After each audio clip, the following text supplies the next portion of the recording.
বাংলাদেশ দলে 3 ক্রিকেটারকে নিয়ে ভীতিতে আছেন নিউজিল্যান্ড ক্রিকেট দল। প্রথম ম্যাচে মাঠে নামার আগে কিউই অধিনায়কের রীতিমতো ঘুম হারাম হওয়ার অবস্থা।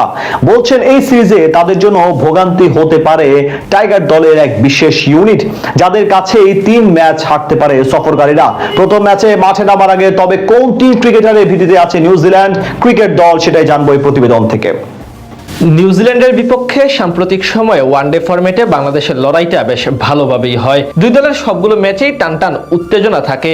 সেখান থেকে আসন্ন 3 ম্যাচ সিরিজ নিয়েও বাড়তি প্রত্যাশা ক্রিকেট ভক্তদের। বিশেষ করে প্রতিপক্ষ ব্ল্যাক ক্যাপসদের জন্য এই সিরিজটি হবে বেশ চ্যালেঞ্জিং, যা পরিষ্কার হয়েছে দলের অধিনায়ক টম লাথামের কথাতেই। তার পাশাপাশি এবার বাংলাদেশের 3 ক্রিকেটার তথা এক বিশেষ ইউনিট নিয়ে বেশ চিন্তার মাঝে আছে তারা। বিশেষ করে টাইগারদের স্কোয়াডের শক্তিমত্তা নিয়ে রীতিমতো ভীতিতে আছে কিউই টিম ম্যানেজমেন্ট। একদিন ফরম্যাটে বরাবরই যে কোনো দলের জন্য সমীহ করার মতো প্রতিপক্ষ বাংলাদেশ ক্রিকেট দল। তার উপর ঘরের মাঠে ম্যাচ হলে সেই শক্তিমত্তা বেড়ে যায় আরো কয়েক গুণ। সবশেষ পাকিস্তানের বিপক্ষে দাপুটে জয় যার উদাহরণ। সেই আত্মবিশ্বাস নিয়ে এবার দীর্ঘ প্রায় 3 বছর পর নিউজিল্যান্ডের বিপক্ষে ওডিআই সিরিজ খেলতে নামবে টিম টাইগার্স। যে সিরিজের জন্য ইতিমধ্যে বঙ্গপারে এসে পৌঁছেছে ব্ল্যাক ক্যাপসরা। আর এসে জানালো বাংলাদেশ দলের স্পিনারদের নিয়ে কিছুটা চিন্তিত তারা।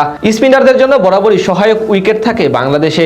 বিশেষ করে মিরপুরের কন্ডিশনে মিরাজ রিশাদরা যে কোনো প্রতিপক্ষের জন্য বেশ চ্যালেঞ্জিং, যার প্রমাণ পাওয়া গেছে অতীতে বহুবার। এই সিরিজে টাইগারদের স্কোয়াডে মোট 3 জন জেনুইন স্পিনার আছেন, যাদের নিয়ে পুরোপুরি ভীতিতে আছে নিউজিল্যান্ডের অনভিজ্ঞ ব্যাটিং অর্ডার। বাংলাদেশের 3 ম্যাচের ওয়ানডে ও টি-20 সিরিজ শুরুর আগে গণমাধ্যমকে ব্ল্যাক ক্যাপস অধিনায়ক টম লাথাম বলেন, বাংলাদেশ দলে অভিজ্ঞ ও মানসম্পন্ন স্পিনার রয়েছে, এই কারণে স্পিনি সফরে নিউজিল্যান্ডের জন্য বড় চ্যালেঞ্জ হবে।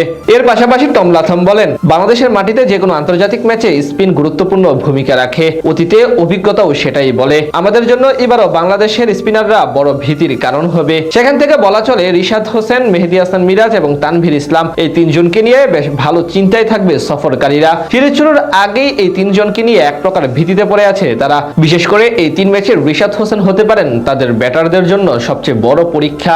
বল হাতে গেল কয়েক বছরে দারুণ উন্নতি করেছেন তিনি। মিরপুরের কন্ডিশনে দুনিয়ার অন্যতম সেরা লেগ স্পিনার এখন রিশাদ। ঠিক সেই কারণে তাকে সামলানোটা চ্যালেঞ্জিং হবে নিউজিল্যান্ডের জন্য। তার সাথে অধিনায়ক মেহেদী হাসান মিরাজও এক বড় ভীতির কারণ হবে তাদের ব্যাটারদের জন্য। এখন দেখার পালা মাঠের খেলায় কতটা প্রভাব ফেলতে পারে বাংলাদেশ। এদিকে নিউজিল্যান্ড দল আইপিএল ও পিএসএল এর কারণে কয়েকজন প্রথম সারির ক্রিকেটারকে ছাড়াই এই সফরে এসেছে। দলটিকে তাই তুলনামূলকভাবে দ্বিতীয় সারির বলে বিবেচনা করা হলেও লাথাম মনে করেন অনভিজ্ঞতার ঘাটতি খুব বেশি একটা পড়বে না। বাংলাদেশ সফর শুরু হবে ওয়ানডে সিরিজ দিয়ে। সিরিজের ম্যাচগুলো অনুষ্ঠিত হবে মিরপুর শেরেবাংলা জাতীয় ক্রিকেট স্টেডিয়াম ও চট্টগ্রামের শহীদ বীরশ্রেষ্ঠ ফ্লাইট লেফটেন্যান্ট মতিউর রহমান স্টেডিয়ামে। নিউজিল্যান্ডের বিপক্ষে সাম্প্রতিক সময়ে ওয়ানডে ফরম্যাটে বাংলাদেশের লড়াইটা বেশ ভালোভাবেই হয়।